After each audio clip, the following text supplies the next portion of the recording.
Hey, what's up guys, Andy here, and today we're reviewing over Demon Slayer Kimetsu no Yaiba episode 16, Letting Someone Go First. My only objection to this episode is the title. It should have been called Mercy Reign.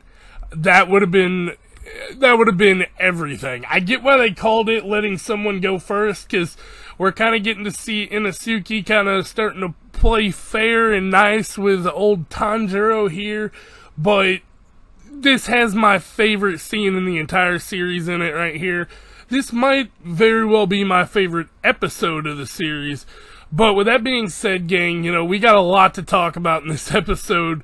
I feel like Zenitsu's about to get another badass scene. Tanjiro and Inosuke just had badass scenes throughout the entire episode, and they're working together now, so I don't know what can stop them besides this member of the 12.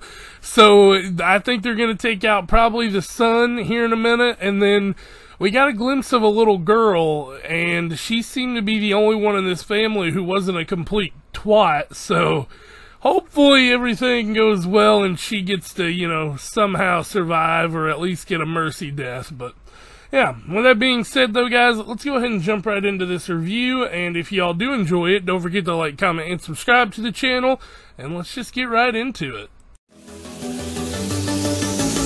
They say you don't gotta go home, but you can't stay here. And no, I don't wanna be alone in the world out there. So we start our episode off kind of with just a base recap of what happened last week, and, you know, the analyzation thing, and we cut into our intro and title card, which, like I said, letting someone else go first. Pretty basic stuff here, and then we kind of just like skipped through, all the little fighting. The little demon slayer who was with him says, "I'll take care of these guys, you all go ahead."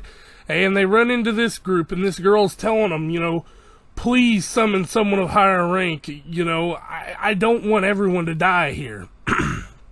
That's when we start kind of seeing the way this episode's gonna go.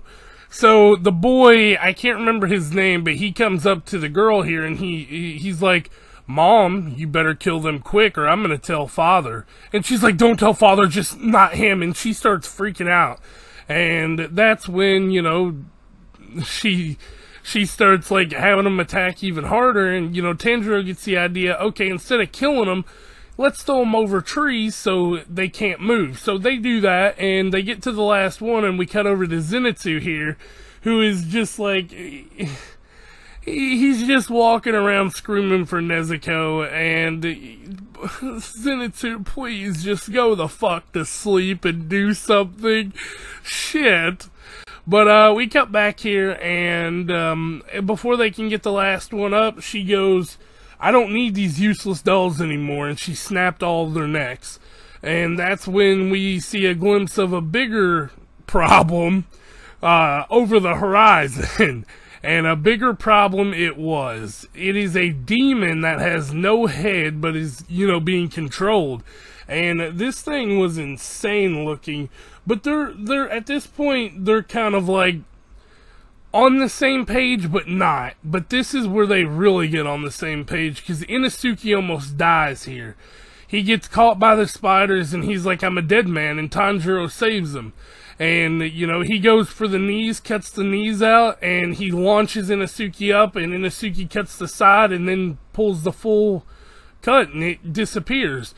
And then he goes, "Anything you can do, I can do better," and he launches Tanjiro in the air to go down and take out the main person, which is a really big step up. But as he's coming down here, he sees her kind of like go hopeless, you know, and she, like, as he's falling, he changes his stance completely, and he goes, "Fifth form, blessed rain after the drought." My favorite death in this series, my favorite scene in this series, my favorite form, anything he's done. And she goes, "It doesn't hurt at all. It feels like I'm being showered by a gentle rain."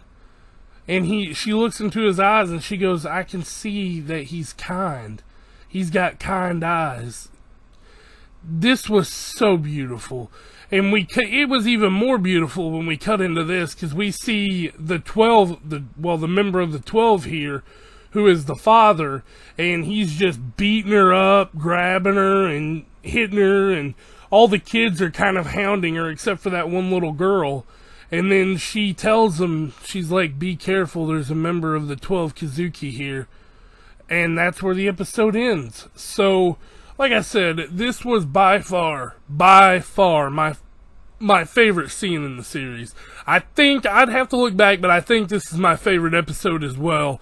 It was just so beautiful the way that she died, and not counting, we had some funny stuff with Zenitsu, but that was kind of the worst part of this episode, which is weird because I love Zenitsu. But just them working together, even though Inosuke's still trying to upstage him, they're working together, which nonetheless is awesome. The fights in this were pretty good. At one point there was this guy who was literally just like, kill me. I'm gonna die either way. They're piercing my the bones are piercing my organs, where she's completely distorted my body. And Inosuke's like, okay, and Tanjiro's like, no, and that's where they get the idea to throw him over the trees. But God, this was such a beautiful episode. Anyway, though, gang, if y'all did enjoy this, do not forget to like, comment, and subscribe to the channel. It really helps me out a lot, and it does mean a lot to me in the long run. But yeah, with that being said, guys, I'm going to go ahead and head out. The Fairy Tail review is going to be very, very late today.